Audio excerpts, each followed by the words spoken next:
We got a question from Choonie. Yeah, Choonie is in the house. Nice. Hey, Choonie. Mm-hmm. What are your favorite dice cards? Ooh, dice is one I passed on, Choonie. We'll look at it right now, but yeah. Before I do that, I just want to comment on what Icy's saying because it's related to the conversation around the bots. He says, "What about a cooldown for a day or even an hour?" I mean, that would be.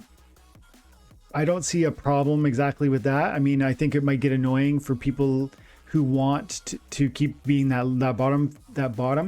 But I think the bot's going to be able to take advantage of that in a way that we aren't still. You know, they're going to be there every hour then, or every 15 minutes, or every 24 hours, or whatever it is. Whereas you or I are going to be imperfect about that. So I think the problem still persists. Maybe it's better though. That'd be something worth thinking about. But Choonie, let's see.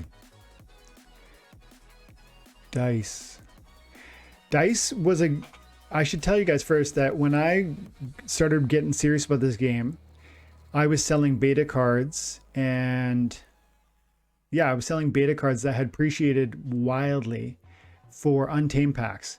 And I was buying DEC for less than market value. I was going into Hive Engine and I was buying DEC at 1,000 equaled 65 cents.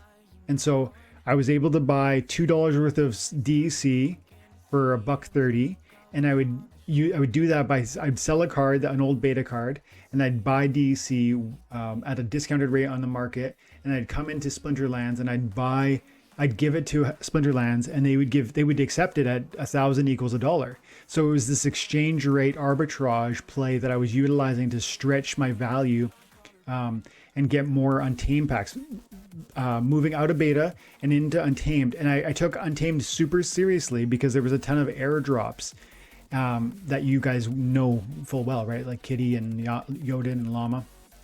But then Dice came out and it only offered, I think, I don't know, 5 or 6 airdrops.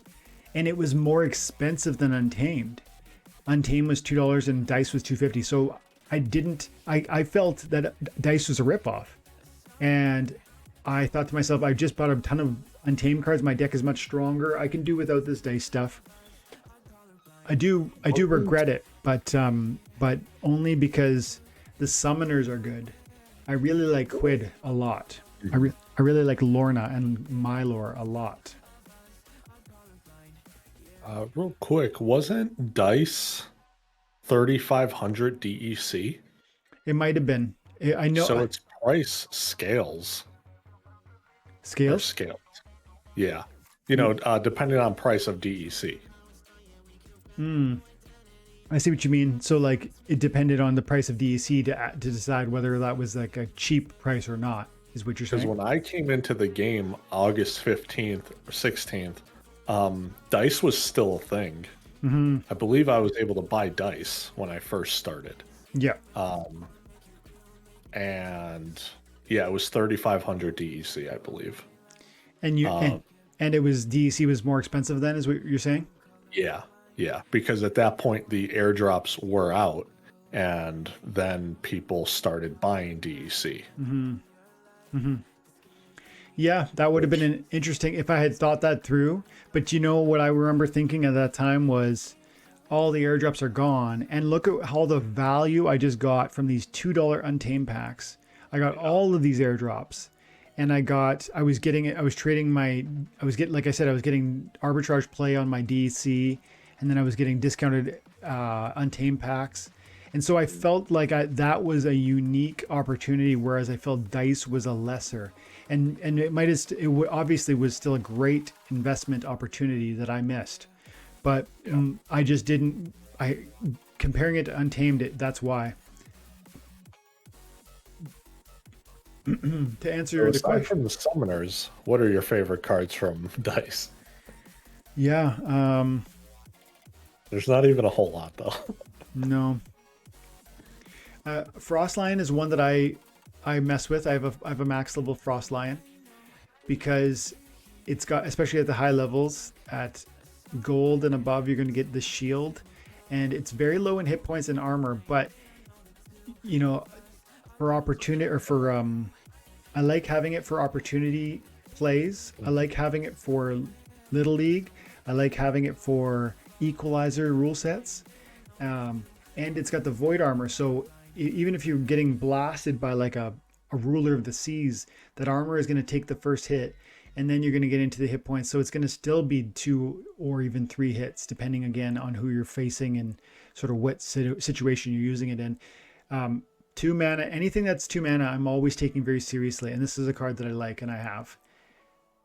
Marrow's Ghost is another card. This is a great one for opportunity plays because you can be, it's going to be a distraction. It's one of those ways you create a wedge on your enemy's approach. Like, you understand when the rule set includes opportunity, equal opportunity it's called, then you understand that they're going to target monsters that have low hit points.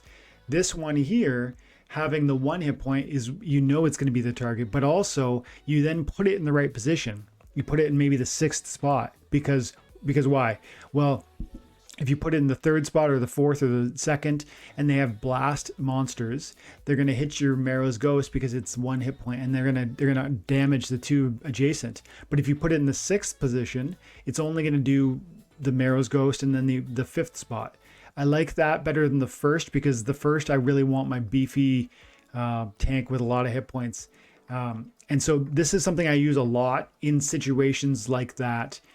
Also in low mana matches because, again, Void Armor at the highest levels, it's got 7 armor and 1 hit point. So it's got, you might as well call it 8 hit points, right?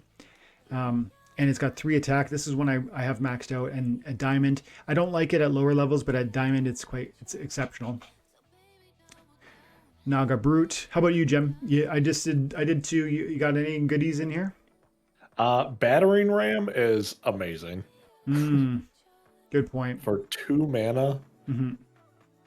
Yeah, that guy's pretty good. Oh, especially with Tarsa. Mm-hmm.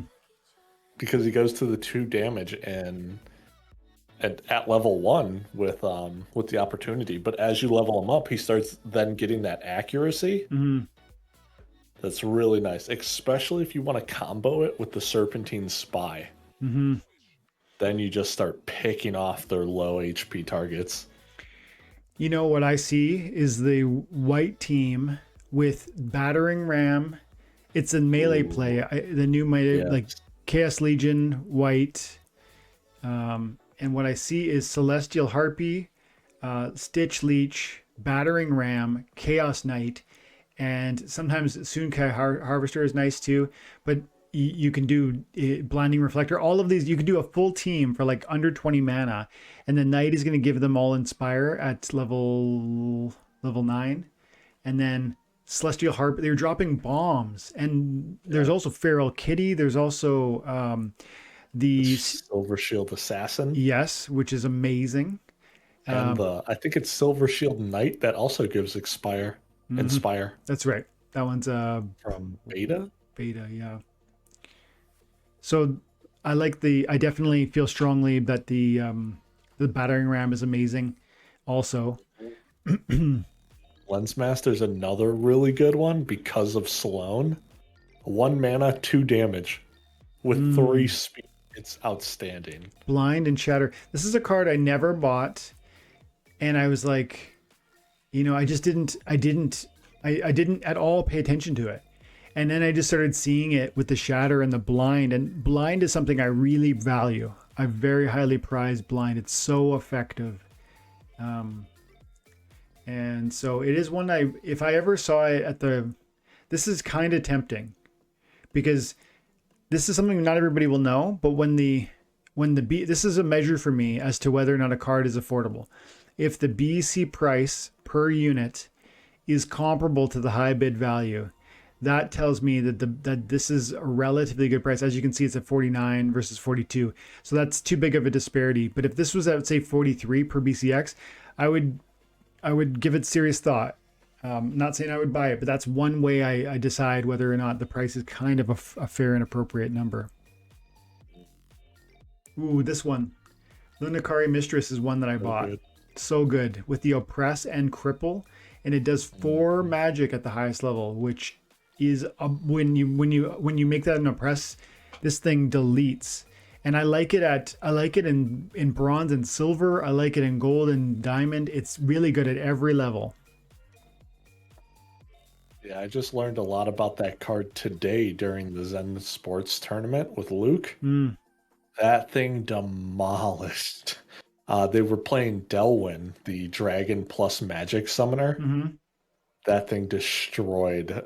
He had like a cube. He had the Onyx something. I forget its name. Onyx Sentinel, Mm. and was just like one-shotting them essentially. Mm. You know what? I'm starting to say that as I'm looking at it, there's actually a lot of cards here I like, but it's mostly. So these two for sure. I love the Flamesmith because it has Shatter and it works so well with the repair. It works so well with Grum. It's not cheap, but I don't care. It's really, really good. And it has the armor, which gives it that much more durability when it's being attacked itself. Battering Ram is amazing with the Shatter at the highest levels. I love this card. Dragon Spirit is one I don't have maxed out, but is quite good with the, a good amount of hit points, high speed, flying. So you end up being really evasive, assuming you aren't fighting a Salacia Vera Salacia. Oh, Crypto Crazy's in here. He was live streaming with us today. Oh, nice. Well, he was in the tournament as well. Were you hanging out in the live? Were you on with Luke today? Yeah. Dude, you've been a busy bee then, man. Yeah. You're in everything. I was with him last week as well. I want to come hang out. He keeps inviting, but I just can't. On Fridays, it's crazy for work, and it's my end of week, but maybe after I move on to my new job. So I feel like that was a pretty comprehensive response, Choonie, but still, I'm gonna say, I almost want to step back and say what I don't like quickly. I never messed with the Grenadier, but Stever has been kind of pointing me towards how powerful it can be. With the Oppress again, with the Blast, I always thought, it's too slow and I don't know if it's going to be effective enough. I do see it work really quite well. So this is one I slept on and I kind of feel like maybe I regret it. Same with the Lensmaster. Cards I don't really like. I'm not convinced. What's that? I'm not a fan of Caladoom or Poseidon. Poseidon's for me a no. Caladoom is okay. I have it at the level 3. I never play it though. So I also have Cthulhu, but I never play it either. I find that the ability combinations are weird. Like stun with 1 speed doesn't make much sense to me because usually you want your stun to land before the enemy goes. And then that's going to be the most lethal type of stun. So I guess I would say the big boys here, Cthulhu, Poseidon, Caladoom, I'm least excited about, but they are fine cards. And the ones I'm most excited about are the ones like probably these 4 right here and Lunicari. Yeah. I also really like the Thorosa Nightshade because when you can play Delwyn with Death, you have a lot of really good targets for magic damage. And I was kind of a little let down on One Eye Pete. Is that his name? The 1 mana for blue. Yep. 2 Gun Pete. Because I really wanted them to come out with a range summoner already for blue. And I think once they do, this card will get a lot more popular. Same thing that happened to the Lensmaster. And then I also think if they somehow give them close range, Poseidon will be good. Yeah. But so right now, it's a letdown. I agree. And it's a fine card situationally. It's quite powerful in the right situation. But I find it so situational. Like it would have to be like a 60 mana. It would have to be, archery can shoot from the first position. It would have to be, I guess those would be the two. Those would be the two where I would feel very strongly about it. Yeah. but that's a pretty niche role for $62 per BCX. Mhm. Where I also really like the Oaken Behemoth with Obsidian because it has magic along with melee. Yep. Yeah, I'm a fan of that. Yeah, I was buying this one for like, I want to say $3-4 a BCX, and I got my max copy. Wow. It's so, any of the ones that have multiple attacks, I take very seriously, but and that means Kralis also. So we didn't talk about either of them really, but I find them both very powerful, especially Kralis because of the self heal and the immunity. Behemoth is a secondary tank, which is kind of nice because he's not usually, having that secondary huge meat shield is really nice. Because if your first guy goes down, you can feel confident your second is going to stand. But I would say Kralis is probably preferable of those two. Remember when I first started, I used to watch so much Bulldog, and one of his viewers, they would do Byzantine Kitty, go white, and then go Kralis on top of it. So you would do double Kitty. And with the heal from the Kralis, along with the heal from Byzantine Kitty, it was a crazy combo. Yeah, I'm sure.